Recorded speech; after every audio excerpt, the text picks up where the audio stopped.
to my channel Finn Maths Classes.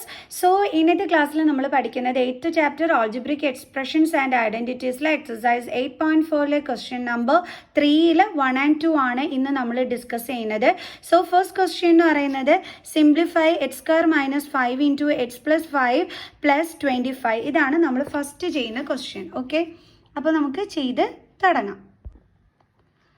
അപ്പോൾ ഇതെങ്ങനെയാണ് ചെയ്യുന്നത് നോക്കിക്കോ. അപ്പോൾ മിസ്സിൻ്റെ ചാനൽ സബ്സ്ക്രൈബ് ചെയ്യാത്തവർ please subscribe my channel, maximum share ചെയ്ത് സപ്പോർട്ട് ചെയ്യണം, ബെൽ ഐക്കണെ ഇനേബിൾ ചെയ്യണം. ഓക്കെ, അപ്പോൾ ഇതെങ്ങനെയാണ് നമുക്ക് ചെയ്യുന്നതെന്ന് നോക്കാം. എങ്ങനെയാണെന്ന് വെച്ച് കഴിഞ്ഞാൽ നമ്മൾ നേരത്തെ മൾട്ടിപ്ലൈ ചെയ്യാനൊക്കെ പഠിച്ചിരുന്നു രണ്ട് ബൈനോമിയൽ ടേംസ് തമ്മിൽ. അപ്പോൾ അതേപോലെ തന്നെയാണ് ഇവിടെയും ചെയ്യേണ്ടുള്ളത്. ആദ്യത്തെ എക്സ് സ്ക്വയർ കൊണ്ട് നമുക്ക് എന്തിനെ മൾട്ടിപ്ലൈ ചെയ്യാം? X plus 5നെ. ഓക്കെ, ഇനി ഇവിടെ ബാലൻസ് എന്താ ഉള്ളത്? -5. അതുകൊണ്ട് നമ്മൾ ആരെ മൾട്ടിപ്ലൈ ചെയ്യണം? എക്സ് പ്ലസ് 5നെ. കണ്ടോ, നമ്മൾ നേരത്തെ ചെയ്തതുപോലെ തന്നെ, അതായത് നമ്മൾ ഇതാ ഈ ടെക്സ്റ്റിൽ കിടന്ന ഈ പ്രോഡക്റ്റ് ഒക്കെ നമ്മൾ കണ്ടുപിടിച്ചില്ലേ, അതേപോലെ തന്നെയാണ് ഇതും ചെയ്യേണ്ടുള്ളത്. ആദ്യമേ ഇത് രണ്ടും മൾട്ടിപ്ലൈ ചെയ്യുകയാണ് നമ്മൾ ചെയ്യുന്നത്. അപ്പോൾ ബൈനോമിയൽ ടേംസ് ആണ്. എങ്ങനെ മൾട്ടിപ്ലൈ ചെയ്യും? എക്സ് സ്ക്വയർ കൊണ്ട് സെക്കൻഡ് ബ്രാക്കറ്റിലുള്ള കംപ്ലീറ്റ് ഇതിനെ മൾട്ടിപ്ലൈ ചെയ്യണം. ബാലൻസ് ഇവിടെ എന്താ ഉള്ളത്? -5. അതുകൊണ്ട് സെക്കൻഡ് ബ്രാക്കറ്റിനെ മൾട്ടിപ്ലൈ ചെയ്യണം. ഇനി എന്തുണ്ട്? ബാലൻസ് +25. അതെടുത്ത് അതുപോലെ അങ്ങ് എഴുതി വെച്ചാൽ മതി. ഓക്കെ, ഇനി നെക്സ്റ്റ് സ്റ്റെപ്പിൽ എന്താ ചെയ്യേണ്ടുള്ളത്? എക്സ് സ്ക്വയർ കൊണ്ട് എക്സിനെ മൾട്ടിപ്ലൈ ചെയ്യണം ഇൻറ്റു എക്സ്. ഇവിടെ ഇനി എന്താ ഉള്ളത്? Plus sine. ഇതേ എക്സ് സ്ക്വയർ കൊണ്ട് 5നെയും മൾട്ടിപ്ലൈ ചെയ്യണം. X square into 5. ദെൻ ഇവിടെ എന്തുണ്ട്? Minus sign. മിസ് നേരത്തെ തന്നെ കഴിഞ്ഞ ക്ലാസ്സിലെല്ലാം പറഞ്ഞു തന്നിട്ടുള്ളതാണ്. നെഗറ്റീവ് സൈൻ കഴിഞ്ഞിട്ട് ഇതേപോലെ മൾട്ടിപ്ലൈ ചെയ്യാനുള്ളപ്പം നമ്മൾ ബ്രാക്കറ്റ് ഇട്ട് വേണം എഴുതാനെന്ന്. ഇനി എന്താ ചെയ്യേണ്ടുള്ളത്? ഈ 5 കൊണ്ട് ബ്രാക്കറ്റിലുള്ള ഓരോ ടേമിനെയും മൾട്ടിപ്ലൈ ചെയ്യണം. അതായത് 5 കൊണ്ട് എക്സിനെ മൾട്ടിപ്ലൈ ചെയ്യണം. അപ്പോൾ 5 ഇൻറ്റു എക്സ്. ദെൻ ഇവിടുത്തെ സൈൻ എന്താണ്? പ്ലസ്. ഇനി ഇതേ 5 കൊണ്ട് ആരും മൾട്ടിപ്ലൈ ചെയ്യണം? 5നെ. അപ്പോൾ 5 ഇൻറ്റു 5 ബ്രാക്കറ്റ് ക്ലോസ് ചെയ്യണം. ഇനി ബാലൻസ് എന്താ ഉള്ളത്? +25. ഓക്കെ, ഇനി എക്സ് സ്ക്വയർ ഇൻറ്റു എക്സ് എന്താ നമുക്ക് കിട്ടുന്നത്? രണ്ടിടം സെയിം വേരിയബിൾ ആയതുകൊണ്ട് അതിൻ്റെ പവർ തമ്മിൽ ആഡ് ചെയ്യാൻ പറ്റും. ഇവിടെ പവർ ഒന്നും ഇല്ലെങ്കിൽ 1 ഉണ്ട്. So 2 + 1 3 plus X square into 5 എന്ത് കിട്ടും? 5x square. ദെൻ മൈനസ് ബ്രാക്കറ്റിൽ 5 into X 5x plus 5 into 5 25. പിന്നെ ഇവിടെ എന്താ ഉള്ളത്? +25. വീണ്ടും നമുക്ക് ചെയ്യാം. X cube plus 5x square minus കഴിഞ്ഞിട്ട് ബ്രാക്കറ്റ് ഉണ്ട്. സോ ഇനി ബ്രാക്കറ്റ് കളയണ്ടേ? അപ്പോൾ നമ്മൾ എന്ത് ചെയ്യണം? വെളിയിൽ കിടക്കുന്ന മൈനസ് കൊണ്ട് അകത്തുള്ള സൈനിനെ മൾട്ടിപ്ലൈ ചെയ്യണം.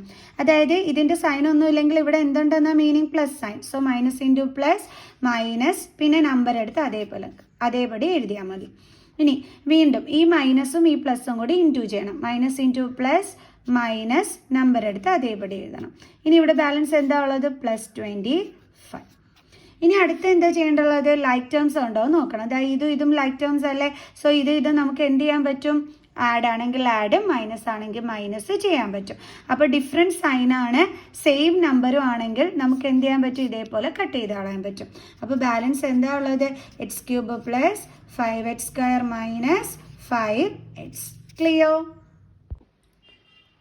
ഇനി നമ്മുടെ സെക്കൻഡ് ക്വസ്റ്റ്യൻ ഇതാണ്. A square plus 5 into B cube plus 3 plus 5. ഇപ്പോൾ ചെയ്തതുപോലെ തന്നെ ചെയ്യേണ്ടുള്ളത്.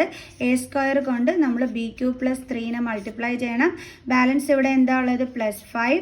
അതുകൊണ്ട് നമ്മൾ വീണ്ടും ബി ക്യൂബ് പ്ലസ് 3നെ മൾട്ടിപ്ലൈ ചെയ്യുന്നു. ബാലൻസ് ഇവിടെ എന്താണുള്ളത്? +5. ഇനി എന്താ ചെയ്യേണ്ടുള്ളത്? എ സ്ക്വയർ കൊണ്ട് നമ്മൾ ആദ്യത്തെ ടേമായ ബി ക്യൂവിനെ ഇൻറ്റു ചെയ്യണം. ദെൻ ഇവിടുത്തെ സൈൻ എടുത്ത് എഴുതണം. ഇതേ എ സ്ക്വയർ കൊണ്ട് ആരെ ഇൻറ്റു ചെയ്യണം? 3നെയും ഇൻറ്റു ചെയ്യണം. ഓക്കെ, ദെൻ ഇവിടുത്തെ പ്ലസ് സൈൻ. ഇനി 5 കൊണ്ട് നമ്മൾ ആരെ ഇൻറ്റു ചെയ്യണം? ബി ക്യൂബിന്. അപ്പോൾ 5 ഇൻറ്റു ബി ക്യൂബ്. ദെൻ ഇവിടുത്തെ പ്ലസ് സൈൻ. ഇനി ഇതേ 5 കൊണ്ട് ആരെ മൾട്ടിപ്ലൈ ചെയ്യണം? 3ന്. അപ്പോൾ 5 ഇൻറ്റു 3. ഇനി എന്തുണ്ട്? ബാലൻസ് +5. ഓക്കെ, ഇവിടെ നമുക്ക് നോർമലി ചെയ്തങ്ങ് പോവാം. പക്ഷേ മൈനസ് സൈൻ ആണെങ്കിൽ മാത്രം മിസ് പറഞ്ഞതുപോലെ ബ്രാക്കറ്റ് ഇട്ടേ ചെയ്യാവൂ. So A square into B cube എന്താണ്? A square B cube plus, കാരണം ഇവിടെ ഡിഫറെൻറ്റ് വേരിയബിൾസ് ആണ്. സോ അപ്പോൾ നമുക്ക് പവർ തമ്മിൽ ആഡ് ചെയ്യാനൊന്നും പറ്റൂല, ഇങ്ങനെ എടുത്ത് എഴുതാനേ പറ്റുള്ളൂ. എ സ്ക്വയർ ഇൻറ്റു 3 എന്ന് പറയുമ്പോൾ 3a square plus 5 into B cube എന്ന് പറയുമ്പോൾ 5b ക്യൂബ് പ്ലസ് 5 3s എത്രയാണ്? 15. പിന്നെ എന്തുണ്ട് ഇവിടെ? +5. ഓക്കെ, ഇനി ഇതൊന്നും തന്നെ ലൈക്ക് ടേംസ് അല്ല. അപ്പോൾ അതെല്ലാം നമുക്ക് അതേപടി എടുത്ത് എഴുതാനേ പറ്റൂ. A square B cube plus 3a square plus 5b cube plus ഇത് തമ്മിൽ നമുക്ക് ആഡ് ചെയ്യാമല്ലോ, രണ്ടിടത്തും പ്ലസ് സൈൻ അല്ലേ. സോ 15 + 5 എത്ര കിട്ടും? 20. സോ ഇതാണ് നമ്മുടെ ഫൈനൽ ആൻസർ. അപ്പം ഞാൻ ഇന്നത്തെ വീഡിയോയിൽ ഈ ഒരു 2 ക്വസ്റ്റ്യൻസ് മാത്രമേ ചെയ്യുന്നുള്ളൂ. അപ്പോൾ ഈ 2 ക്വസ്റ്റ്യൻസും മക്കൾസ് നല്ലോണം പഠിച്ച് ചെയ്ത് നോക്കണം. അതിനുശേഷം അടുത്ത 2 ക്വസ്റ്റ്യൻസ് മക്കൾ തനിയെ ചെയ്യാനായിട്ട് ട്രൈ ചെയ്തും നോക്കണം. ഓക്കെ, എന്നിട്ട് മിസ്സിൻ്റെ വീഡിയോ അടുത്ത ദിവസം അപ്ലോഡ് ചെയ്യുമ്പോൾ നോക്കണം അത് നിങ്ങൾ ചെയ്തിരിക്കുന്ന മെത്തേഡ് കറക്റ്റ് ആണോ ഇല്ലേ എന്നുള്ളത്. ഓക്കെ, അപ്പോൾ എല്ലാവരും ട്രൈ ചെയ്യുമല്ലോ. അപ്പോൾ നമുക്ക് നെക്സ്റ്റ് ക്ലാസ്സിൽ കാണുന്നത് വരെ ബൈ സ്റ്റുഡൻസ്.